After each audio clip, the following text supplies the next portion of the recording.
Ma'am non veg की बात हो रही थी तो आपने एक बात कही थी जो मेरे को मतलब वहाँ पे मेरा माइंड स्टक हो गया था, मैंने सोचा था आपसे पूछूंगा। मेरे घर में भी पर्सनली प्याज लहसुन वो हम यूज़ नहीं करते, और जब भोग लगता है तो स्पेशली ऐसा कहते हैं कि प्याज लहसुन वाले खाने का भोग नहीं लगाना चाहिए। जी। तो वैसे तो ये कैटेगरी वेजिटेरियन में ही आती है, बट इनसे क्या होता है प्याज लहसुन वगैरह से, इस ये क्यों भगवान के भोग में यूज़ नहीं होते? देखो, कहानियाँ इसकी बहुत सारी है, बट मैं उन कहानियों में कभी बिलीव नहीं करती। कोई कहता है कुछ, कोई कहता है कुछ, बट एक जो मेन जो रीज़न जो बताया जाता है कि हमारे ऋषियों ने हमारे खाने को डिवाइड किया है। इसको 3 कैटेगरीज में डिवाइड किया है, सात्विक, राजसिक और तामसिक। 3 टाइप्स ऑफ फूड है। अब सात्विक माने the great quality of food. उसमें क्या होता है, सात्विक में जैसे आप कोई भी बहुत ही कम ऑयली, बहुत ज़्यादा कुछ ऐसा मांस मच्छी ये सब नहीं खा रहे हो, तो वो सात्विक आहार माना जाता है। राजसिक जो होता है, राजसिक कैटेगरी में इससे थोड़ा सा कम अच्छा है, जैसे आप प्याज लहसुन भी खा रहे हो। और जो तीसरा है तामसिक, तामसिक होता है एग्रेसिवनेस को जो बढ़ाता है, हमारे गुस्से को बढ़ाता है, हमारे एंगर को बढ़ाता है। तो प्याज और लहसुन जो है वो तामसिकता में आता है।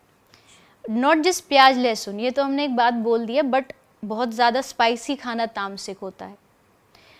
खाना जब कोई कुकिंग कर रहा है तो उस समय वो सोच क्या रहा है, अगर वो नेगेटिव थॉट्स के साथ खाना बना रहा तो वो भी तामसिक हो गया है। इसलिए आप देखोगे जो बहुत सारे मंदिर होते हैं, स्पेशली जगन्नाथ जी का जो मंदिर है, वहाँ पर जो पुजारी जी हैं उनका जब भोग बनाया जाता है तो उनके मुख पर एक कपड़ा ढक दिया जाता है। क्यों? क्योंकि भोजन बनाते बनाते खुशबू आती है, तो कहीं खुशबू को देख के उनके मन में ये ना आ जाए, आहा कितना टेस्टी खाना, मैं खाऊं तो कितना बढ़िया लगे। तो इससे क्या होगा, बोले इससे वो भोजन झूठा हो जाएगा उस सोच से कि उन्होंने सोच भर लिया। और ये जो ज़्यादातर जो भगवान हैं, जितने भी मंदिर हैं, इनकी जो भोजन प्रसादी बनती है वो अपरस में बनती है। अपरस मीन्स स्नान करके आप जाओगे, चेंज वस्त्र बदल के जाओगे और मौन रहोगे, बोलोगे नहीं, क्योंकि आपका एक भी कण उसमें गिरा तो झूठा हो जाएगा। इसका मतलब क्या है कि बहुत सिंपल सा लॉजिक है, खाने के अपने गुण होते हैं, खाने में वाइब्रेशन होती है।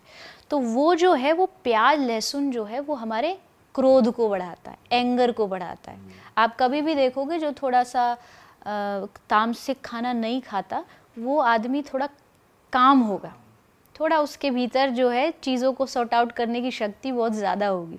और जो नॉन वेज खाएगा, जो इस तरीके की तामसिक चीज़ें खाएगा, वो ज़्यादा जल्दी लड़ भिड़ जाएगा, किसी से भी कहीं गया, गाड़ी में लड़ लिया, ट्रैफिक में लड़ लिया।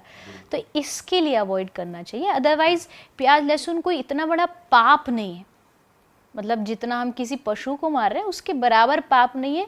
बट अगर आप भक्ति के रास्ते पे आगे बढ़ना चाहते हो तो भगवान को पाने के लिए मुझे जो करना पड़ेगा मैं वो छोड़ूंगा, चाहे वो प्याज हो, चाहे लहसुन हो, चाहे दुनिया का सारा सुख हो। अगर ये कितना ही स्पाइसी फूड हो मैं छोड़ दूँ, क्योंकि मेरा उद्देश्य है, मेरा एम है कि जो चीज़ मुझे भगवान तक जाने से रोकेगी, क्रोध रोकेगा, अगर मैं गुस्सा करूं तो भगवान तक तो नहीं पहुंच सकता।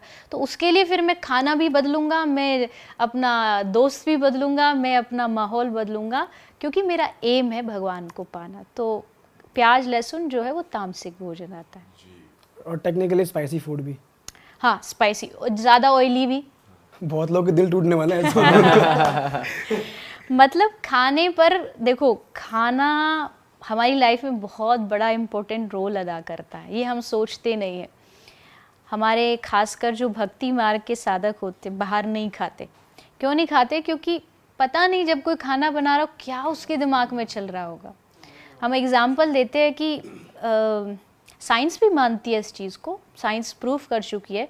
एक लेडी खाना बनाते समय जो बोलेगी, इवन आप चाय में चीनी घोल रहे हो ना, उस समय भी जो आप सोच रहे हो वो भी आपके उस खाने में ट्रांसफ़र हो रहा है। अच्छा जी। जैसे कोई बच्चा होता है ना, वो एग्ज़ाम के लिए जा रहा होता है, तो उसकी मम्मी सुबह सुबह दूध पिलाती है कॉम्प्लेन डाल के और उसको घोलेगी। अब घोलते घोलते वो सोच क्या रही होती है, पढ़ा तो कुछ है नहीं, साल भर फेल होगा, ये तो पक्का कम नंबर लाएगा। अब वो क्या सोच रही है कि वो बस उसमें कॉम्प्लेन मिला रही है, बट वो कॉम्प्लेन नहीं मिला रही, वो अपने सारे थॉट्स उसमें मिला रही है। अब वो थॉट्स जब वो बच्चा पिएगा तो वो धीरे धीरे उसके एनर्जी को भी बदलेगा, उसकी एनर्जी भी ट्रांसफ़र होगी। इसलिए हमारे आध्यात्मिक मार्ग में भोजन बनाना, खाना बनाना, ये एक प्रकार की पूजा है। ये नहीं कि कान में कुछ भी लगा लिया और उल्टा सीधा सुनते जा रहे, बनाते जा रहे। स्पेशली उस टाइम पर एक भोजन बनाने वाले को ध्यान रखना चाहिए। अब ये रेस्टोरेंट और इन सब में तो रखा नहीं जाता, इसलिए थोड़ा जो आध्यात्मिक लोग होते हैं वो थोड़ा अवॉइड करते हैं वहाँ जाना। भोजन बनाते